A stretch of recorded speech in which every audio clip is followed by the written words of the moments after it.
Hi, my friend, it's Pat Sloan here. So, first of all, Elvis has entered the building. You know the saying, Elvis has left the building, that was very famous because they wanted the crowds to know that he wasn't there anymore so they could disperse.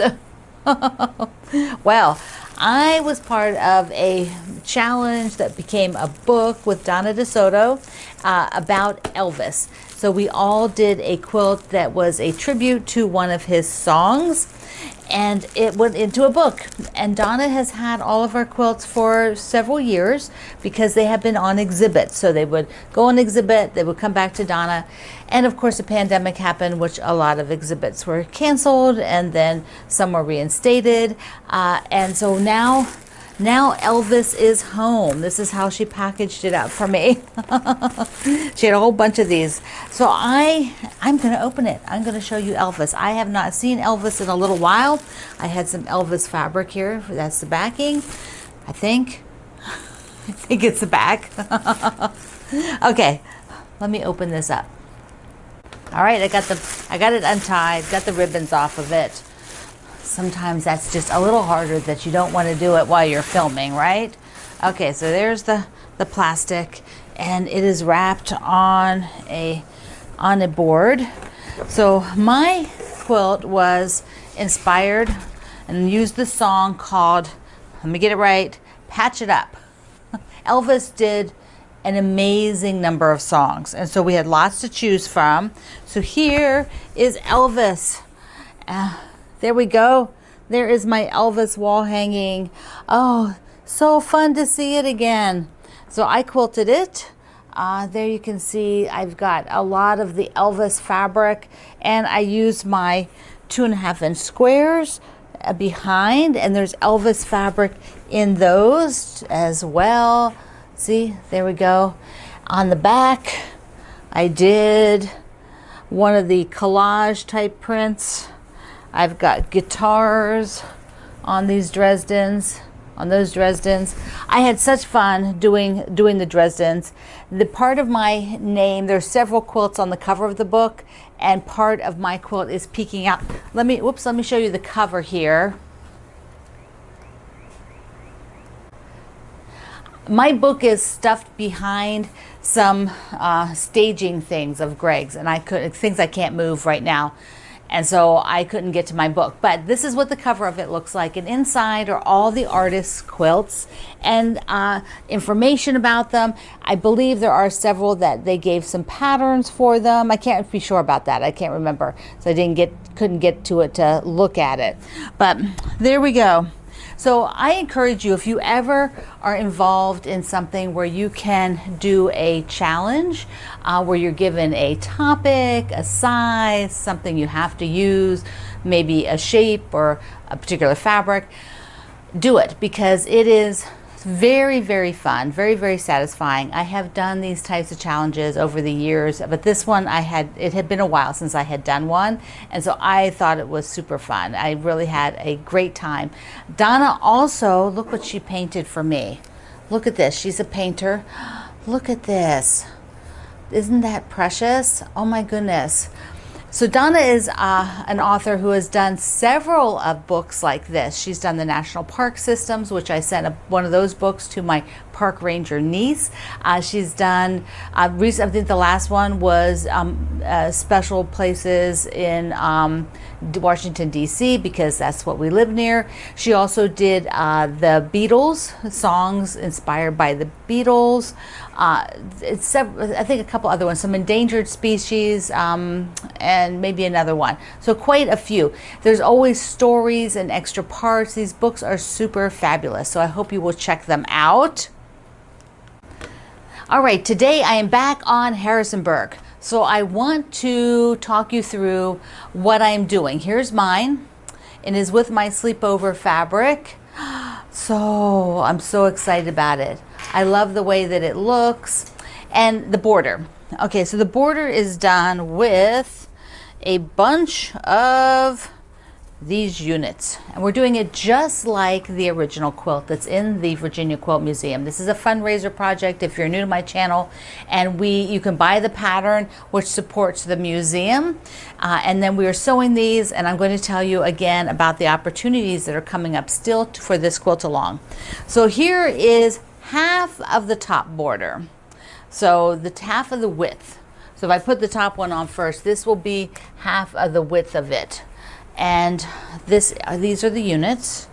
So you have to make some of these, and if you go back and watch the video where I showed you the close-ups of the quilt, you can see the maker, you know, she was not going for perfection. So be kind to yourself. If you're not, you know, if something's just a tad off, leave it in the spirit of the original, because there's lots of quirky things in the original one, including like a partial block and some stuff like that. Wendy Shepard drafted the pattern for all of us and wrote it, and so she did that with modern quilting techniques and modern construction, so that everything would be the right size and you wouldn't have to use a half of a unit kind of a thing. So thank you, Wendy, for doing that.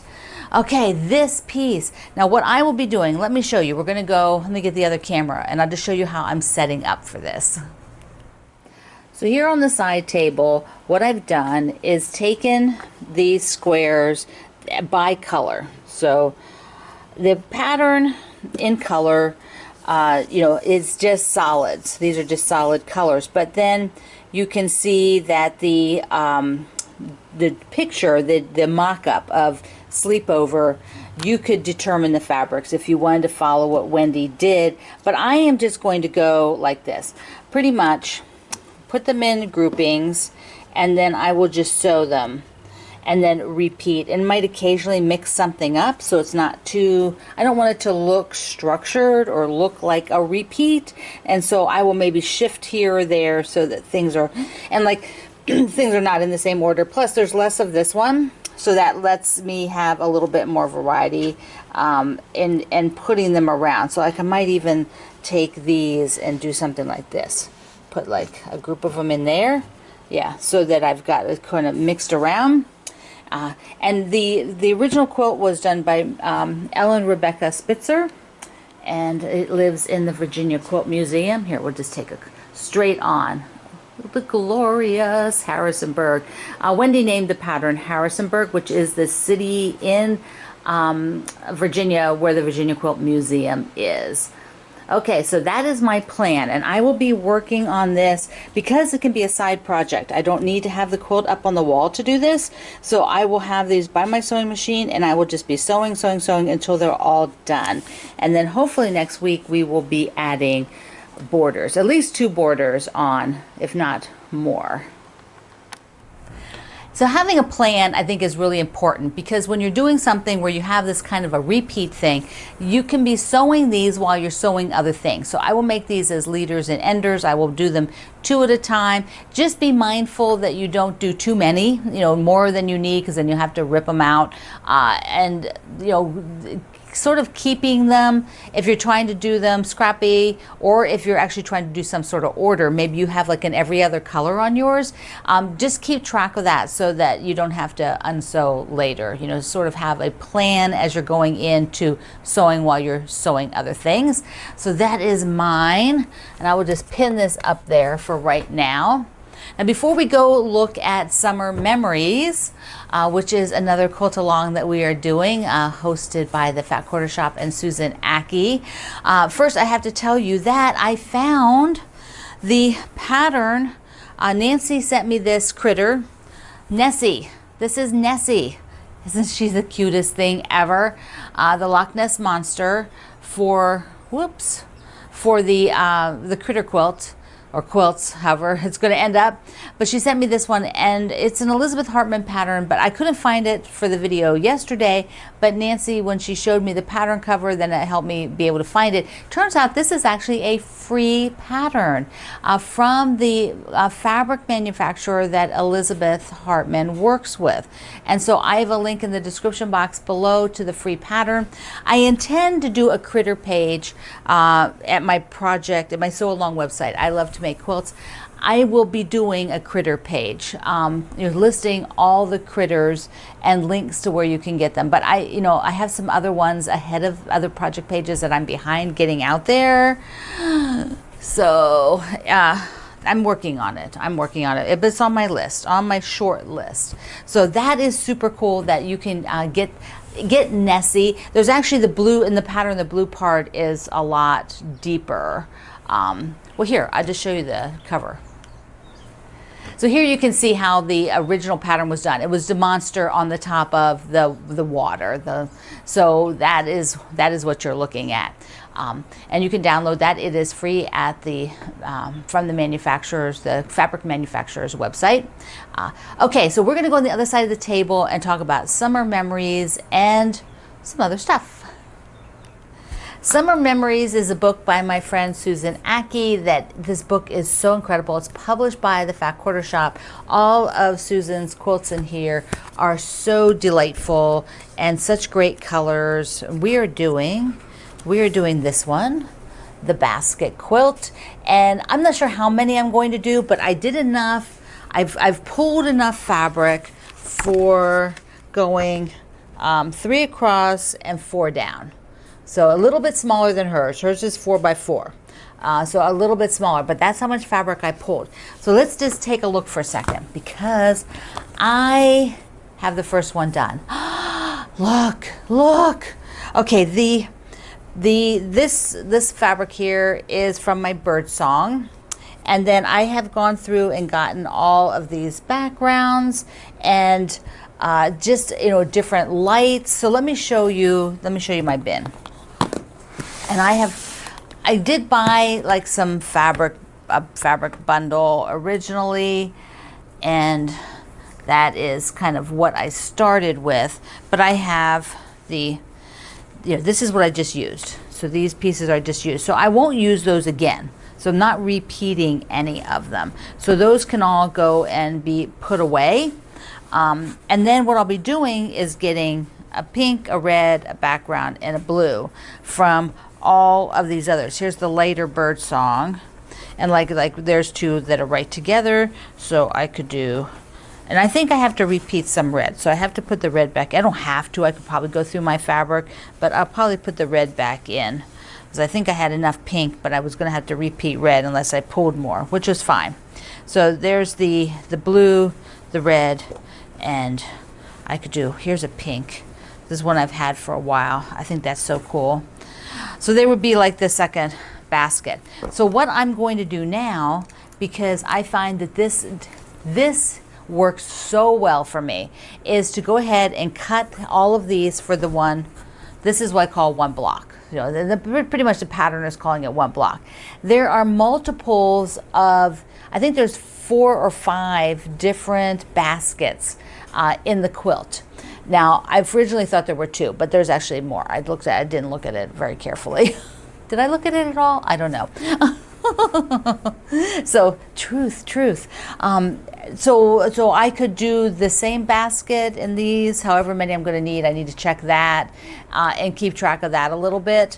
But I just want to get it cut, because once I have that one cut, then I'm good to go to sew it as I'm doing other things, along with sewing the Harrisonburg borders while I'm doing other things. So I what is the other thing I'm doing? Hey, one of those might be the main project and the other one is the while I'm doing other things. This might end up being the main project. We'll see what I'm gonna sew on. Excuse me. The other thing here is that Susan also does cross stitch, and there's a bunch of different cross stitch patterns in here, and I got the thread kit, the Orifil thread kit for the cross stitch. So there is, I've just got it started so I can pull it out here. Let me show you the thread kit. They're so beautiful. Of course, this is Orifil floss, and it comes on darling little spools. So here it is, and here are the floss colors for Susan's collection to go with the book. So she picked the floss colors that are used in the cross stitches here they are. So she made like little tiny pillows. This one she framed. They're like either pin cushions or just little pin. The cross stitchers do this a lot. They make these tiny little cross stitches and then put them in a bowl. See, there's a wood bowl here. Put them in a bowl. So I'm thinking I was thinking a different one. I was thinking the balloon, but now I'm thinking maybe I'll do the flag, because you know me, cross stitching does not come fast. Maybe if I did it more often. So here's the flag. Okay.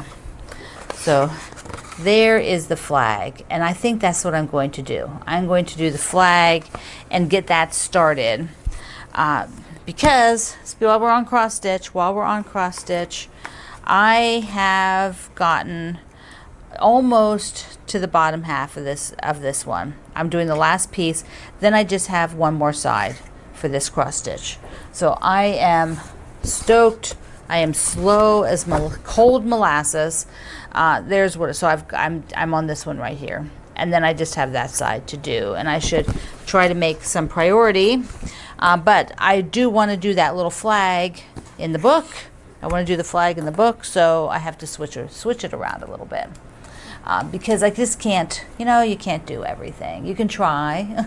A lot of cross stitchers do kind of what I'm doing with my quilting, certain days I'm making certain quilts, they do that for their cross stitch. They'll do patriotic on Mondays, Christmas on Tuesdays, and so they'll have maybe 7 projects, and every day they work just on that Mondays they just work on that project or that type of project. So I always thought that was kind of a cool way to do it. But I do want to do that little flag one and have it done. So I'm thinking I will just finish that one flower, so I get that one side done, and then I'll switch over to the flag. But I'm going to get it started. I'm going to pick the cloth, and I'll show you then, and all of that. Okay, I do want to show you some other goodies I got in. Plus, the links to all this is down in the description box here. And I might have some of them in the pinned comments. If it'll hold the pinned comment, I'll put them there. Because if you love the colors, get the ones Susan picked out. It's so worth it. It is so worth it. Okay, one of our friends shared this on the group, Quilt Along with Pat Sloan at Facebook. It is a felt pin cushion, the coffee cup with a donut in it, donut floating in the coffee cup. It is so stinking cute. And so I had to get one. And I think several of our ambassadors may have gotten one. But if you want one, the link is below in the description box, and you can order one too. Okay, I have some fabric I want to show you, because I want to just talk about what a fat eighth bundle is. Some of you have asked me before, what is that exactly, because it's not a common bundle size that everybody knows about. So I thought I would show you one that I picked up because I absolutely love the fabrics. So a fat eighth bundle means that each piece of fabric is 1/8 of a yard, rather than a fat quarter, which is 1/4 of a yard. So I want to show you the difference between a 1/4 of a yard, a fat quarter, which is a wide 1/4 of the yard, a fat eighth, and then I'll show you a piece of a layer cake, so you can just see the differences in the sizes. These are less. This is a smaller piece of fabric than a fat quarter, but it is a larger piece of fabric than a layer cake, which is 10-inch square. And first, let me just show you that comparison, and then we'll look at this lazy afternoon fabric, because I adore it. I adore it. I got this a little while ago. You can still get it. It is so, so pretty. All right. What I want to do is just pull one out. Okay. Then we'll look at the fabric. So this is a fat eighth. Isn't it so cute? Look at the pairs. The pairs come in several colors too, but I love this one on the blue. I love this one on the blue so much. I got yardage, because maybe it can be the backing of something. Okay, so this is a fat eighth. Let me show you a fat quarter. Here is a fat quarter of some French General fabric. And so if I put the fat quarter down on the table, that's what you get when you have a fat quarter of fabric. You push it back a little bit. So you can see there's a fat quarter. But if I have a fat eighth, it is half of that. See? Half of that. And then if you were going to do just a layer cake, which are 10-inch squares, there is a 10-inch square. So you can see how the difference of fabrics. 10-inch squares, in order to get a fat eighth, you would need more than 2 squares. See? Because you don't even cover that up. Because 2 squares would be 20, and this is about half of the width, so it varies, but it's always, always sort of more than 20 for most fabric lines. Now, if you wanted to have the equivalent of this to a fat quarter, the layer cake to a fat quarter, you would need 1, 2, 3, 4, plus this strip out here. So you still even get more. Now these are the same length. It's just not as wide. The fat eighth is not as wide as the layer. So that is what those look like. So let me just show you this. Let me just show you this bundle, because it's so pretty. I'm looking for a pattern for it. I found a free one on the Fat Quarter Shop that I might do. So I'll just leave the pairs there because I just think they're so cool. And you've got, let's see, can you see these? Let me just pull it in here so you can see them up close. Got this geometric, so it comes in the light blue. It's pops of orange. I think that's what appeals to me. Oh, there's like yarn balls. I love yarn. There's a little textured piece, something with more spotted. This is by Brigitte Heitland, and she is with Zen Chic and tends to do a fairly modern aesthetic. But modern is awesome, but it can be put with other things. The yellow, the gold. This is my shade of gold, my shade of yellow, this kind of mustard. I love it, love it, love it. And then she has it on white base, and there's a white on white. If you're a fan of white on white, it's pretty much that, I think. No, it's this on white on white. Oh, here's the knitting needles. The knitting needles, and more yarn, and more knitting needles on black and white. She does a lot of black and white prints, which are amazing. There we go, black and white. And then we've got the sort of pink. It's brown with pink, pink and brown. I love pink and brown so much, so much. It's a great combo. And then here's the brown in these textures. And then this is kind of the orange then. So we'll wrap up with that, the orange, and then white with the orange. So the orange pairs, they spoke to me too, but I liked the light blue, this light blue. Just had to have that.